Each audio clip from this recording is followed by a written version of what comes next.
Everyone, ముందుగా అందరికీ శ్రీరామనవమి శుభాకాంక్షలండి. నేను ఈ శ్రీరామనవమికి ఏమేమి ప్రసాదాలు చేశాననేది మీకు చూపిస్తాను. చాలా సింపుల్గా అరగంటలో 5 ప్రసాదాలు చేసేసానండి. అదేంటనేది మీకు ఇప్పుడు చూపిస్తాను. ముందుగా అయితే పెసరపప్పుని నీట్గా కడిగి పక్కన పెట్టుకోవాలి. అలాగే నీళ్ళల్లో బెల్లము, అలాగే యాలక్కాయలు, మిరియాలు దంచి ఆ పొడి కూడా వేసేసుకొని కలుపుకుంటే మనకు పానకం రెడీ అయిపోతుందండి. మనకు ఇప్పటికీ 2 ప్రసాదాలు అయితే కంప్లీట్ అయిపోయాయి కదా. నేను ప్రతి శ్రీరామనవమికి ఇలాగా స్వామివారికి ప్రసాదాలు అవి చేసి పెట్టుకుంటాను. ఇద్దండి పానకం రెడీ అయిపోయింది. అలాగే వడపప్పు కూడా చేసి పెట్టుకున్నాను. నేను వడపప్పు మీద ఇలాగా బెల్లం వేస్తాను. తర్వాత బియ్యం కూడా కడిగి పెట్టుకొని వండేస్తున్నానండి. మనం ఒక్కసారి వండి పెట్టుకునేసామంటే పులుసన్నానికి పెరుగన్నానికి రెండిటికి రెడీ అయిపోతుంది. అలాగే పొద్దున్నే లేచి మినపప్పు కూడా కడిగి పెట్టేసుకున్నాను. అవి నానిన తర్వాత మిక్సీ వేసేసి ఇలాగా వడలు వేసేస్తున్నాను చిన్న చిన్నవిగా. ఈ విధంగా నేను టైం మేనేజ్ చేసుకుంటూ చేసేస్తానండి. ఒక అరగంటలోనే నాకు పని అయిపోయింది. ఒక పక్క దేవుడి రూమ్లో సర్దుకుంటూ ఇంకొక పక్క వంట రూమ్లో ఈ పని చేసేసుకుంటాను. నాకు అరగంటలో దేవుడి దగ్గర సర్దడం, ఇలాగా వంట చేయడం 2 ఒకటేసారి అయిపోతాయి. ఈ విధంగా మనం టైం మేనేజ్ చేసుకుంటే మనకు తొందరగా పనులన్నీ అయిపోతాయి. ఇద్దండి వడలేస్తూ ఉన్నాను. మరొక పక్క అన్నం కూడా వంచి పెట్టేశాను. మీరు ఈ శ్రీరామనవమి ఎలా చేసుకున్నారో నాకు కామెంట్ చేయండి.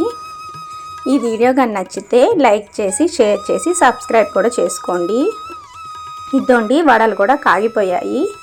అవి కూడా తీసి పక్కన పెట్టేసుకుంటున్నాను. మనం శ్రీరామనవమికి ఖచ్చితంగా పానకం, వడపప్పు అయితే ప్రసాదాలుగా పెట్టుకుంటామండి. ఎందుకంటే ఈ ఎండాకాలంలో మనకు పానకం తాగిన, వడపప్పు తిన్న బాడీకి చలువ చేస్తుంది. అందుకని ఆ ప్రసాదాలు ఖచ్చితంగా అందరం తింటాం కదా. ఇద్దండి కొంచెంగా పులుసన్నము, అలాగే పెరుగన్నానికి కూడా అన్నం తీసి పెట్టుకునేస్తున్నాను. నేను నిమ్మకాయ పులుసన్నం చేశానండి. అదైతే చాలా ఈజీగా అయిపోతుంది. అలాగే పెరుగన్నం కూడా మనం ఈజీగా కలిపేసుకోవచ్చు కదా.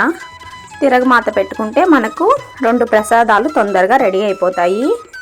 ఒక ప్యాన్ తీసుకొని ఆయిల్ వేసుకొని అందులోకి పోపు దినుసులు, అలాగే వేరుశనగపప్పు ఇవి వేసేసి కొద్దిగా ఫ్రై అయిన తర్వాత అందులోకి కరివేపాకు, పచ్చిమిరపకాయలు వేసుకొని బాగా ఫ్రై అవ్వాలండి. ఈ విధంగా అలా అని మాడిపోకూడదు. ఈ విధంగా గోల్డెన్ బ్రౌన్ కలర్లోకి ఫ్రై అయిన తర్వాత పసుపు వేసి ఆపేసి మనము ఇంకా అన్నంలో కలిపేసుకోవడమే. నేను అన్నంలోకి తగినంత ఉప్పు, అలాగే నిమ్మకాయ కూడా పిండేసి పులుసన్నం కూడా కలిపేశాను.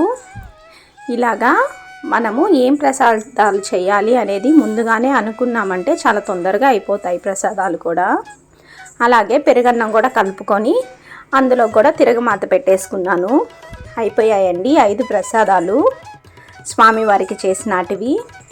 ఇద్దండి పానకము, వడపప్పు, అలాగే వడలు, పెరుగన్నము, పులుసన్నము ఇలాగా 5 ప్రసాదాలు చేసి పెట్టుకున్నాను స్వామివారి దగ్గర. ఇంకా స్వామివారి దగ్గర అన్నీ సర్దుకుంటున్నాను. ఒక పీట వేసుకొని దాని మీద ఒక క్లాత్ వేసుకొని స్వామివారి పటాన్ని నీట్గా తుడుచుకొని బొట్లు పెట్టుకున్నాను. అలాగే ఈ పుస్తకాలు ఏంది అనుకుంటున్నారా? నేను ఈ రోజు నుంచి పిల్లల దగ్గర రామ రామ అని రాయడము ఈ రోజు నుంచి స్టార్ట్ చేశాను.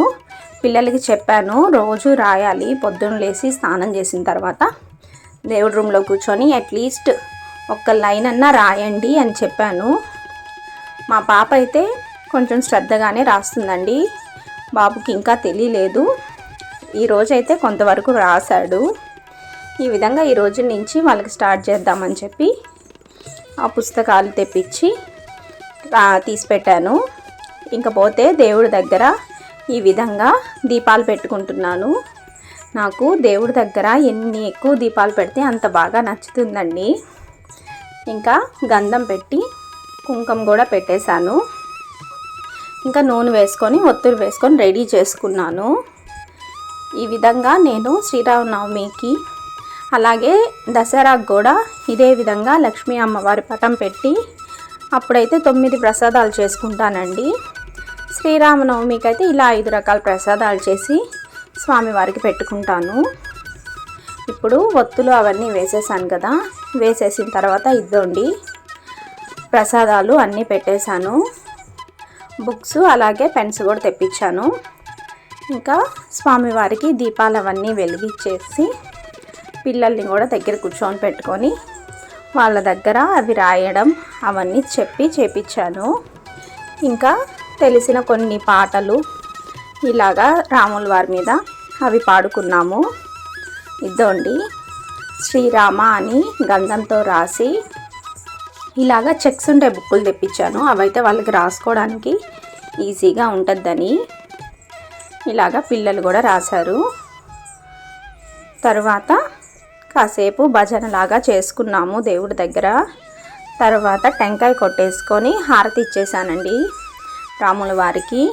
మీకందరికీ ఆ రాముల వారి ఆశీస్సులు ఉండాలని మనస్ఫూర్తిగా కోరుకుంటూ ఈ వీడియోగా నచ్చినట్లయితే నా ఛానల్ని సబ్స్క్రైబ్ చేసుకోండి, లైక్ చేయండి.